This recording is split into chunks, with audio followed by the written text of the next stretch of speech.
1914, as grandes potências da Europa são divididas em duas alianças rivais, a Tríplice Entente, formada por França, Grã-Bretanha e Rússia, unidas pelo medo e pela suspeita da Alemanha, a nova potência mais forte da Europa.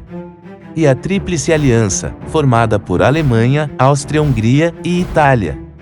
O objetivo principal dessa aliança era construir uma barreira político-militar em caso de guerra.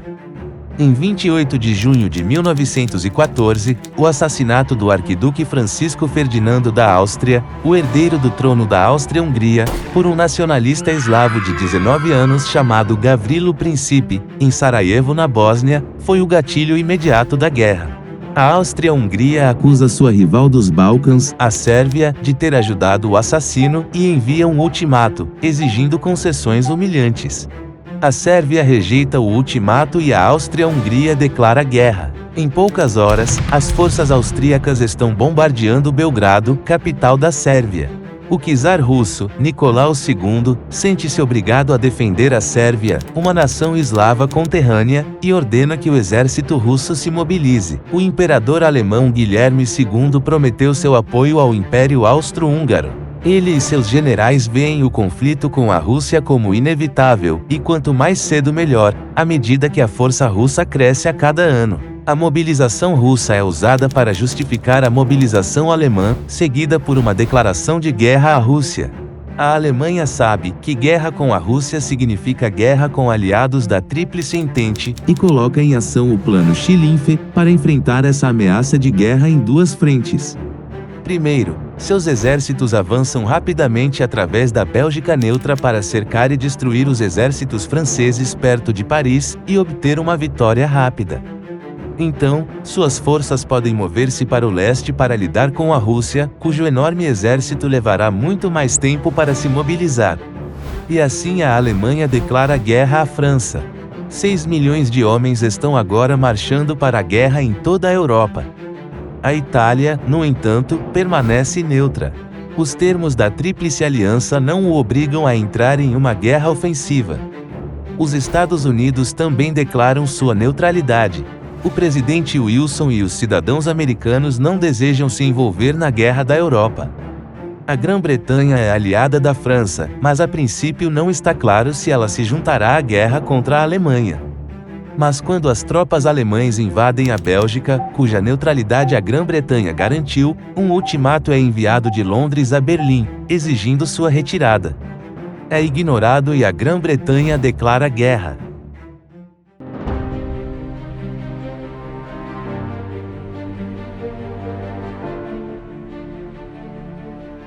Uma força expedicionária britânica aterrissa na França, enquanto a invasão alemã é retida por dias cruciais pela resistência belga na cidade-fortaleza de Liege. As tropas alemãs cometem vários massacres contra civis belgas. As atrocidades são infladas pela propaganda aliada, e ajudam a virar a opinião pública em países neutros contra a Alemanha. A França, sem saber do grande cerco planejado pela Alemanha, lança o Plano 17º, uma ofensiva em território alemão. Mas na Batalha das Fronteiras eles são rechaçados, com enormes perdas de ambos os lados. A força expedicionária britânica entra em confronto com o exército alemão em Mons, mas os britânicos estão em grande desvantagem numérica e logo se juntam aos franceses na retirada. Os aliados resistem no rio Marne, a 64 quilômetros de Paris. Seu contra-ataque desesperado salva a cidade e leva os alemães de volta. Ambos os lados sofrem 250 mil baixas. A corrida para o mar começa, enquanto os dois lados tentam flanquear um ao outro para o norte. Uma série de confrontos leva à primeira batalha de Ypres, onde os aliados se agarram desesperadamente e evitam um avanço alemão. Há perdas mais pesadas de ambos os lados. A guerra de trincheiras começou. Os dois exércitos então cavam ao longo de toda a frente de 350 milhas, buscando abrigo contra o fogo mortal de metralhadoras e projéteis de artilharia. Os navios de guerra britânicos vencem a primeira batalha naval da guerra afundando 3 cruzadores alemães. A Grã-Bretanha tem a marinha mais poderosa do mundo, 29 navios de guerra modernos contra 19 da Alemanha. Eles agora impõem um bloqueio naval à Alemanha, evitando que mercadorias contrabandeadas, incluindo alimentos, cheguem por mar. O objetivo é colocar a economia alemã de joelhos e forçá-la a se render. Mas uma semana depois, o cruzador britânico se torna a primeira vítima na história de uma nova arma letal. O torpedo alemão, lançado por submarinos, tem um alcance de superfície de 9.000 milhas e podem atacar sem serem detectados por baixo das ondas. Eles anunciam um novo desafio mortal ao domínio dos mares da Grã-Bretanha. Na frente oriental, os exércitos russos invadem a Prússia Oriental. Mas eles caíram no desastre na Batalha de Tannenberg, onde o general, von Hindenburg, e seu chefe de Estado-Maior Erich Ludendorff, planejaram uma brilhante vitória alemã, fazendo 90.000 prisioneiros e destruindo um exército russo inteiro. Os russos contribuem para sua própria derrota ao transmitir mensagens sem fio não codificadas. Uma segunda vitória massiva da Alemanha força os russos a recuar. Em apenas 6 semanas, o exército russo sofre quase 1/3 de 1 milhão de baixas. Enquanto isso, a invasão da Sérvia pela Áustria-Hungria sofre um revés humilhante na Batalha de Ser. A ofensiva austro-húngara contra a Rússia também termina em desastre e recuo, com a perda de mais de 300.000 homens. Os alemães são forçados a vir em seu socorro, lançando um ataque em direção a Varsóvia. Isso leva a semanas de lutas brutais durante o inverno, mas não há um vencedor claro. Enquanto isso, o Império Otomano Turco juntou-se às potências centrais, declarando guerra ao seu antigo inimigo, a Rússia. Navios de guerra turcos bombardeiam os portos russos de Odessa e Sebastopol, enquanto no Cáucaso, as tropas russas cruzam a fronteira turca.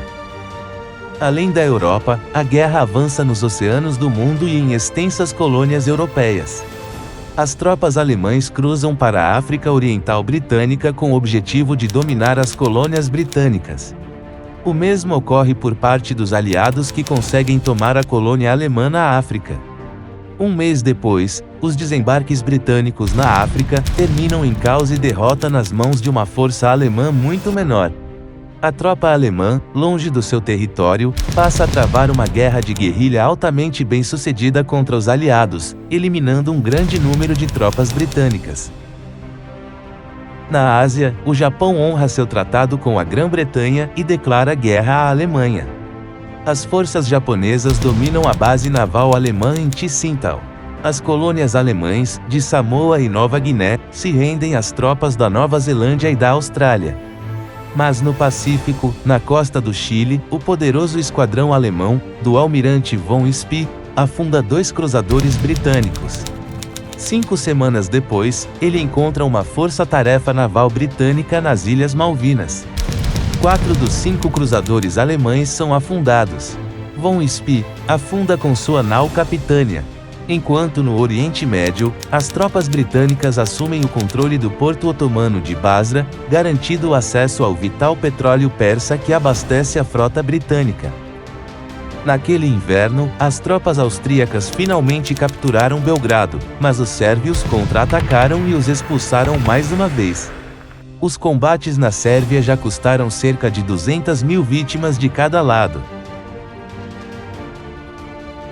No Mar do Norte, os navios de guerra alemães organizam um forte ataque contra as cidades costeiras inglesas, matando mais de 100 civis.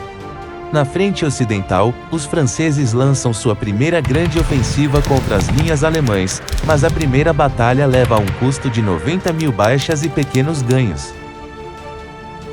No Cáucaso, as baixas turcas totalizam 60.000, muitos congelados até a morte. Na frente ocidental, aquele primeiro Natal é marcado em alguns setores por uma breve trégua e jogos de futebol na terra de ninguém, a zona de matança entre as trincheiras. A Primeira Guerra Mundial teve apenas 5 meses e já cerca de 1 milhão de soldados morreram. Uma guerra que começou nos Balcãs envolveu grande parte do mundo. As potências centrais, a Alemanha, Áustria-Hungria e o Império Otomano, lutam contra os aliados, Grã-Bretanha, França, Rússia, Sérvia e Montenegro, Bélgica e Japão. Na Polônia e no Báltico, o exército russo sofreu uma série de derrotas massivas, mas continua a lutar contra as forças alemãs e austro-húngaras.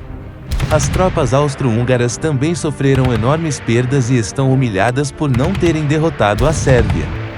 Nas montanhas do Cáucaso, as forças russas e otomanas lutam entre si em condições congelantes de inverno. Enquanto na frente ocidental, as tropas francesas, britânicas e belgas são colocadas para enfrentar os alemães, em trincheiras que se estendem do Canal da Mancha à Suíça.